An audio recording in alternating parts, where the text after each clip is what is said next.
दोस्तों नमस्कार।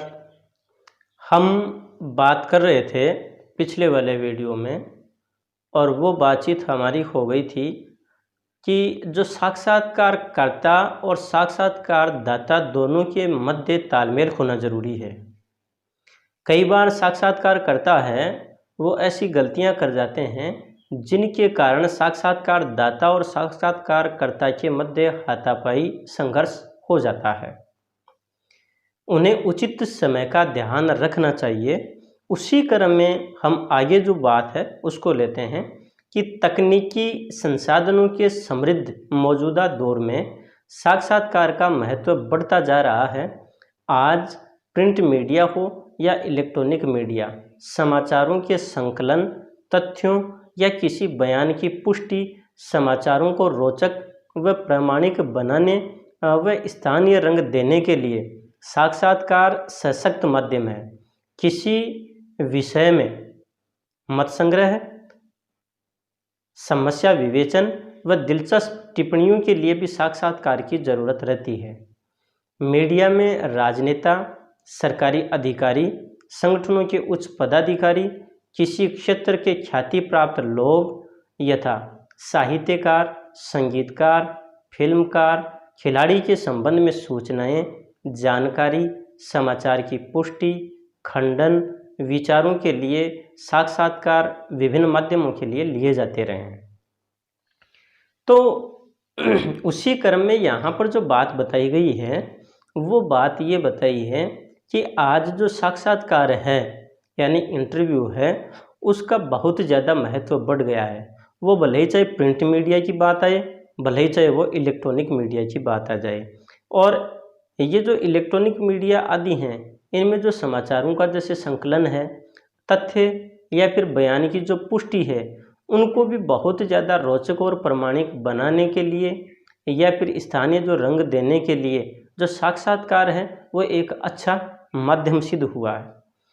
किसी भी विषय में मान लीजिए कि मत संग्रह की बात आ गई, समस्या के विवेचन की बात आ गई, समाधान की बात आ गई, कोई दिलचस्प जो टिप्पणी है उनको लेकर के भी आजकल जो साक्षात्कार है वो ज़रूरी माना जाने लगा।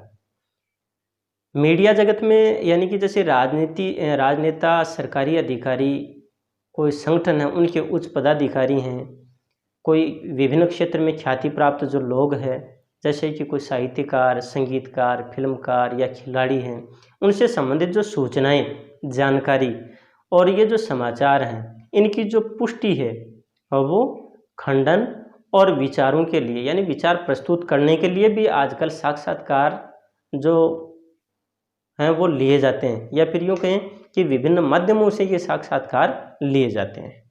उसी क्रम में देखिए,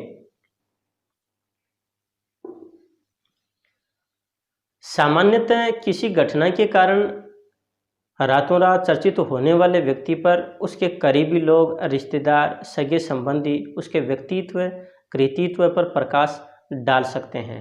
किसी घटना, दुर्घटना कांड में शामिल लोग या उसके चश्मदीद साक्षी से साक्षात्कार काफ़ी सुराग दे जाते हैं। सरकारी नीतियों, निर्णयों का आमजन पर प्रभाव देखने के लिए आम व्यक्तियों से साक्षात्कार किए जाते हैं।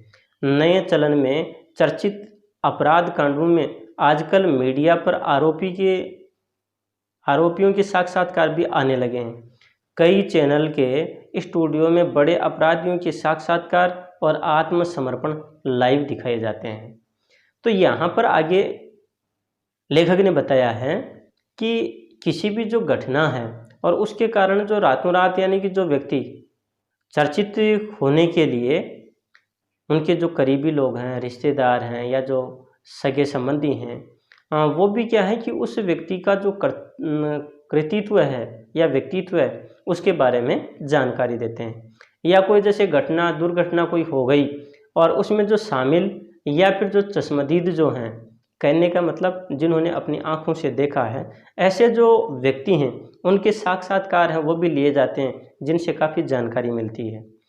और सरकारी नीतियों के निर्णय की जो बात है उसका आम आदमी पर क्या प्रभाव पड़ा, तो यानी कि उसको दिखाने के लिए भी क्या आम व्यक्तियों के जो साक्षात्कार हैं वो लिए जाते हैं।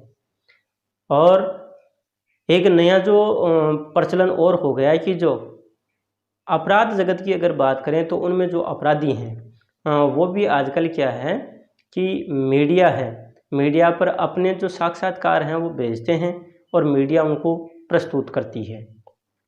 तो इस तरह के जो साक्षात्कार हैं वह भी यानी कि आजकल प्रचलन में आ गए हैं।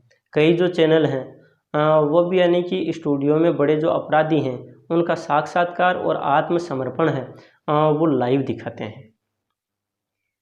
ये तो बात हुई यानी कि यहाँ पर विभिन्न जो चैनल्स के माध्यम से या फिर साक्षात्कारकर्ताओं के माध्यम से दिखाए जाने वाली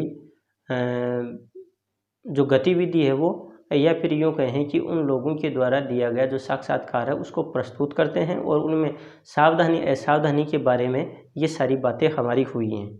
अब आगे वाला जो टॉपिक है वो टॉपिक है साक्षात्कार का इतिहास। और हमें ध्यान रखना जरूरी है इस संबंध में कि जो साक्षात्कार है उसके ऊपर प्रकाश डालने की बात भी आती है कि साक्षात्कार पर आप प्रकाश डालिए या साक्षात्कार के इतिहास पर प्रकाश डालिए। तो देखिएगा कि संवाद को प्राचीन संस्कृत ग्रंथों में साक्षात्कार का प्राचीन रूप माना जाता है। नचिकेता यम संवाद, मरणासन रावण से लक्ष्मण का संवाद, भीष्म युधिष्ठिर संवाद, कृष्ण अर्जुन संवाद, भरत आत्रेय संवाद, गार्गी याज्ञवल्क्य संवाद, गौतम सत्यकाम संवाद आदि साक्षात्कार के प्राचीन रूप माने जा सकते हैं। कहने का तात्पर्य है कि अगर इसके इतिहास की बात करें तो प्राचीन काल में भी ऐसे बहुत सारे बिंदु हमें मिल जाएंगे जिनको हम साक्षात्कार का नाम दे सकते हैं। जैसे कि जो नचिकेता और यम है उनका आपसी वार्तालाप, और मृत्यु के निकट जब रावण था तो रावण और लक्ष्मण का आपसी जो संवाद है, भीष्म और जो युधिष्ठिर के जो संवाद हैं या वार्तालाप है, कृष्ण और जो अर्जुन हैं उनके आपसी जो संवाद या फिर आपस में की गई जो बातें हैं जो कि भगवत गीता में प्रस्तुत की गई हैं वो भी यानी कि प्रस्तुत की गई हैं। भरत और जो आत्रेय है उनके आपसी जो संवाद हैं, गार्गी और याज्ञवल्क्य इनका संवाद, गौतम सत्यकाम संवाद, यानी कि ये प्राचीन काल का ही रूप है जो कि एक तरह से या प्राचीन काल में लिए गए साक्षात्कार का ही रूप है। इस बात को यूँ कहेंगे हम, ये बात इसमें बताई गई है। उसी क्रम में देखिए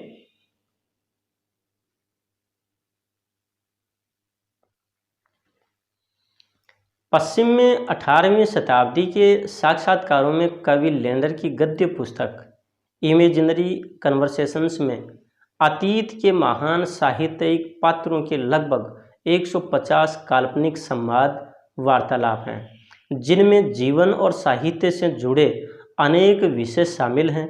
पेंटामेरान में पेद्राक व कोकेशियो के संवाद हैं। पश्चिम में रिव्यू ऑफ रिव्यूज के एडिटर स्टीड साक्षात्कार कला के महान विद्वान थे। दुनिया में नेलिसन, रोमेरोला, लुई फिशर, गाइटेलेज, Robin Day, George Schaefer, Fielder Cook, Rainer Manuel, Richard Bergin, Steve Richard Ross, Diana Goodman, डिस्का जोकी आदि पश्चिम के प्रमुख साक्षात्कारकर्ता के तौर पर जाने जाते हैं।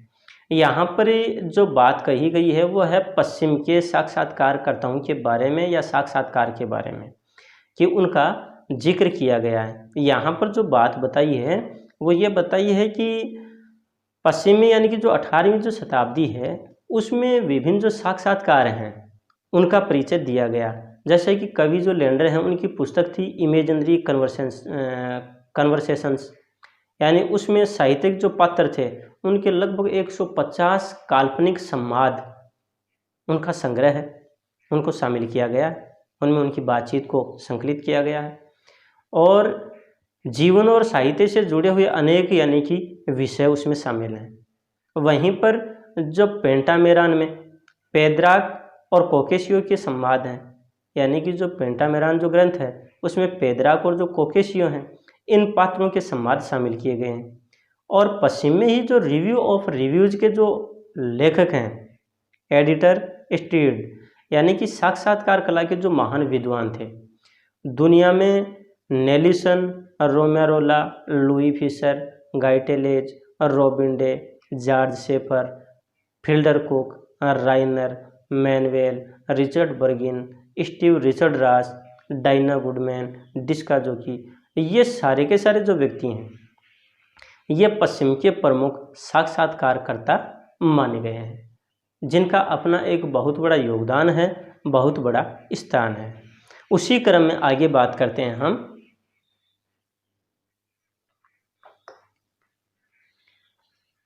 कि साक्षात्कार की तैयारी, एक जो इंटरव्यू है वो इंटरव्यू किस प्रकार से लिया जाना चाहिए, एक साक्षात्कार को हम किस प्रकार से लें ताकि वह बहुत ज़्यादा उपयोगी और बहुत ज़्यादा वो प्रभावी बने। तो यहाँ पर इसके संदर्भ में जो बात बताई है वो ये बताई कि इलेक्ट्रॉनिक मीडिया या पत्रिकाओं के लिए साक्षात्कार विभिन्न माध्यमों से तैयार होते हैं। परंपरागत रूप से मौखिक व लिखित साक्षात्कार तैयार होते रहे हैं।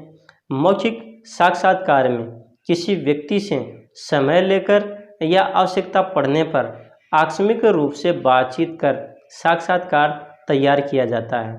समय लेकर निर्धारित स्थान पर भेंटवार्ता में जानने समझने का काफ़ी अवसर मिल जाता है।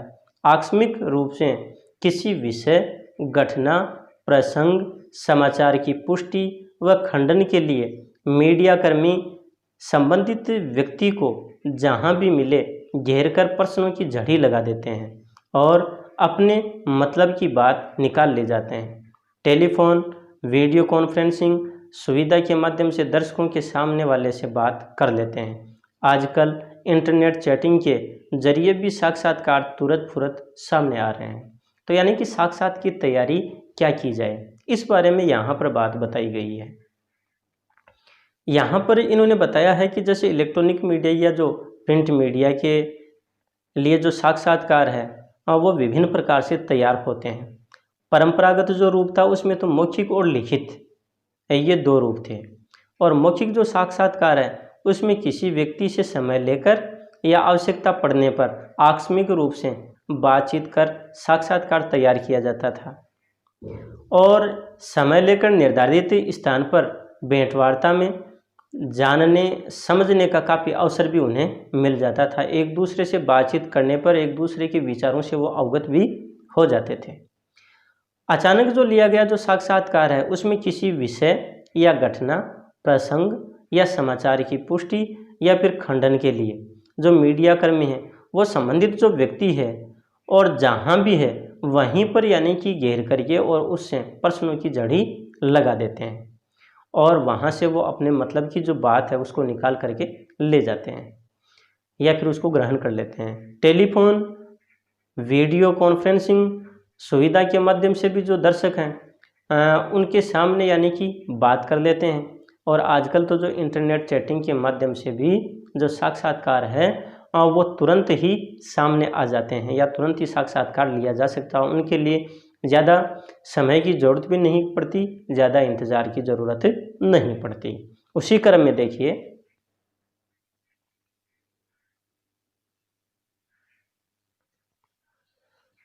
पहले पत्र द्वारा प्रश्न भेजकर साक्षात्कार लिया जाता था, जो अब दूर संचार माध्यमों के तीव्र विकास के साथ ही ईमेल या सोशल साइट्स के माध्यम से होने लगा है। साक्षात्कार लेने के लिए यदि समय हो तो संबंधित व्यक्ति से पहले ही बात करके दिन, समय और स्थान तय करना बेहतर है। इससे इंटरव्यू देने वाले को भी सुविधा रहती है, जिसका इंटरव्यू करना है उसके संबंध में जितनी भी सूचनाएं उपलब्ध हों उनका अध्ययन कर लेना चाहिए। सूचनाएं व जानकारियां किताबों, पत्रिकाओं व इंटरनेट पर आसानी से मिल जाती हैं। यहाँ पर जो बात बताई गई है वो ये बताई गई है कि पहले के दौर में तो ये था कि जैसे प्रश्न भेज दिया जाता और संबंधित जो व्यक्ति है उनका उत्तर दे देता, इस तरह से साक्षात्कार हो जाता था। आज जो दूर संचार है के जो माध्यम हैं और वो भी यानी कि तीव्र विकसित हो गए, इसमें भी क्या है कि जैसे ईमेल या सोशल जो साइट्स हैं उनके माध्यम से भी जो साक्षात्कार हैं वो होने लग गए हैं, और वहीं पर जो साक्षात्कार लेने के लिए इस बात की भी ज़रूरी है यानी कि एक अच्छा साक्षात्कार कैसे हो, उसके लिए ये बात बताई है कि समय हो तो संबंधित जो व्यक्ति है उससे पहले बात कर लेनी चाहिए और उसके लिए यानी साक्षात्कार के लिए निश्चित दिन, समय और स्थान उसको तैयार करना चाहिए या तय करना चाहिए, ताकि वो जो साक्षात्कार है बहुत ही अच्छा साक्षात्कार हो जाए। और इसमें इंटरव्यू देने वाला जो व्यक्ति है उसको सुविधा रहती है, वह पहले से तैयार भी रहता है उस कार्य के लिए, तो बहुत अच्छे ढंग से यानी कि सवालों का जवाब भी दे सकता है। और जिस व्यक्ति का इंटरव्यू करना है उसके संबंध में भी यानी कि सूचनाएं जितनी उपलब्ध हों उनका अध्ययन करना जरूरी होता है या अध्ययन कर लेना चाहिए। और जो सूचना और जो जानकारियां हैं वह किताबों, पत्रिकाओं या इंटरनेट पर आसानी से मिल जाती हैं, इसलिए उनके बारे में जानकारी हासिल करके और फिर यानी कि एक इंटरव्यू लिया जाना चाहिए, साक्षात्कार लिया जाना चाहिए। तो ये बात यानी कि साक्षात्कार के संबंध में आज इस बिंदु में हम इतनी बात करेंगे। इसके अलावा आगे आने वाला जो हमारा वीडियो होगा उसमें आगे जो टॉपिक लेंगे वो होगा कि जैसे साक्षात्कार जो कला है उसको विकसित कैसे किया जाए या किस प्रकार से उसको विकसित किया जा सकता है, उन्हीं के बारे में हम बातचीत करेंगे। और तब तक के लिए नमस्कार, धन्यवाद।